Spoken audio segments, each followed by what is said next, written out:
শুভ সকাল, শুভ সকাল। সবাই কেমন আছেন? রোজের পাঁচালির থেকে নিয়ে চলে এলাম আরেকটি ছোট্ট ভিডিও। যাই হোক, কেমন আছেন সবাই? আমি কিন্তু মোটামুটি ভালো খারাপ মন্দ সব মিলেমিশেই আছি।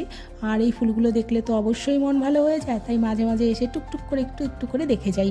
যাই হোক, আর মনে হয় যেন আপনাদেরও একটু দেখাই। আর আমার ফুল দেখলেই মনে হয় যেন আমি ফোনটা খুলে ক্যামেরা খুলে বসে থাকি।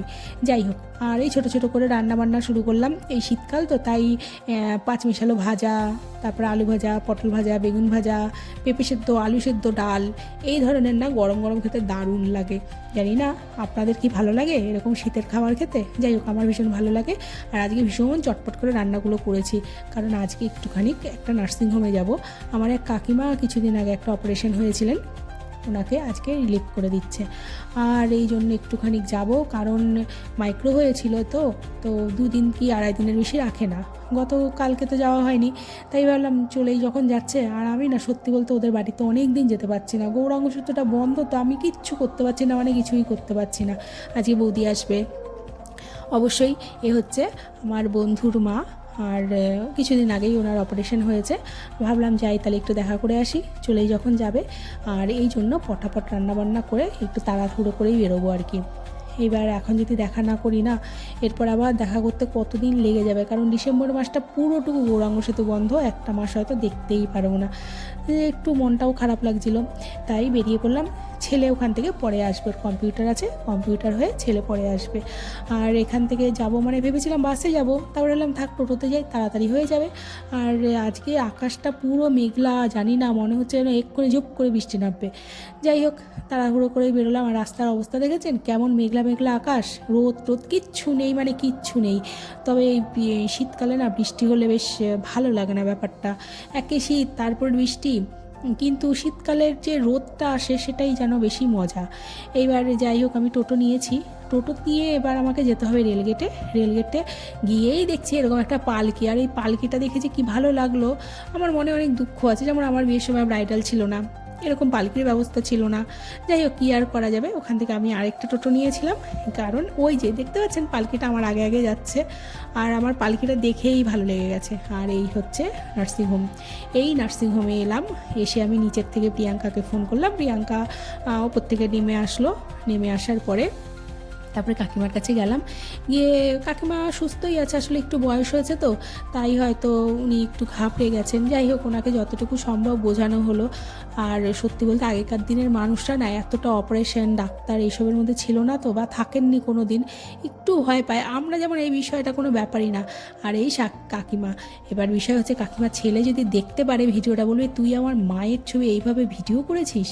যাই হোক, ওই জন্যই আর বিশেষ করে ভিডিও করছি, কারণ আমি চাই ও আমাকে কিছু বলুক। আর এই যে কাকিমাকে এখন ছুটি দেওয়া হবে, চেয়ারে করে নিয়ে যাচ্ছে এখান থেকে। এই যে বৌদি এসছে, কিউট বৌদি, খুব হাসাহাসি করছে, তাই বলছিলাম বৌদি তোমার গালটা কি চকচক করছে, বৌদি তো তাই সব কিছু সহ্য করে আর কি। যাই হোক, এইবার এখানটা আমরা অনেকটাই গল্প করছিলাম, কারণ কাকিমার সামনে যত গল্প করবো কাকিমার মন ততই ভালো থাকবে, কাকিমার ততই একটু হাসি খুশি থাকবে। আর বিভাস এসছে, বিভাসকে আমরা নাম ধরেই ডাকি, বিশেষ করে আমি নাম ধরে ডাকি, আমার পাড়ার ছেলে তো, তাই আমি নাম ধরে ডাকি। এবার কাকিমা এখান থেকে ধীরে সুস্থে করে কাকিমাকে ওঠানো হবে। আর সত্যি বলতে গৌরাঙ্গ সেতুটার এত বাজে অবস্থা, শুধু তাই নয়, কৃষ্ণনগর থেকে নবদ্বীপ পর্যন্ত আমার মনে হয়, আমি জানি না বা আমি কখনো গুনিনি, তবে আইডিয়া করে বলতে পারি 50টা বাম্পার আছেই, একদম মানে শিওর। তারপরে আবার গৌরাঙ্গ সেতুতে যেভাবে ভিড় পড়ে, তো ওদের একটুখানি সমস্যাই হবে।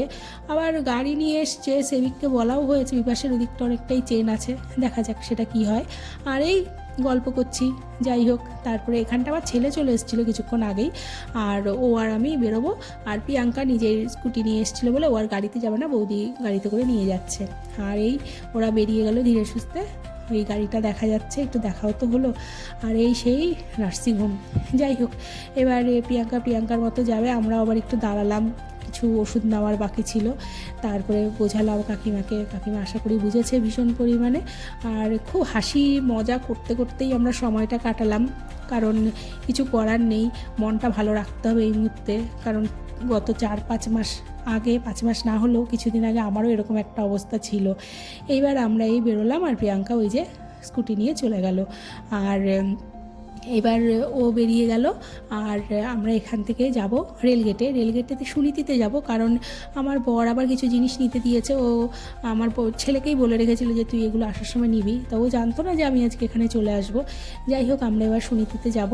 সুনীতিতে গিয়ে কয়েকটা জিনিস নেব, ওরই দোকানের প্রয়োজনীয় জিনিস, সেগুলো নিয়ে আমরা এবার ধীরে সুস্থে আসবো। আর ওই আমগাটা যে স্টেশনটা হয়েছে নবদ্বীপে, সেই জন্য না এখন দুটো করে এরকম গেট পড়ে। আগে একটা করে গেট পড়তো, এখন আমঘাটার জন্য দুটো করে পড়ে। যাই হোক, আমাদের কৃষ্ণনগর থেকে নবদ্বীপ যদি একখানা লাইন হয়ে যায়, শুনেছি তো ব্রিজটাও কমপ্লিট হয়ে গেছে, আর এই লাইনটা যদি ঠিকঠাক হয়ে যায় তো কতই না ভালো হবে আমাদের জন্য। এবার হলেই না, যাই হোক, এবার টোটোর পথ ধরেছি। এবার ধীরে সুস্থে বাড়ির দিকে আসবো।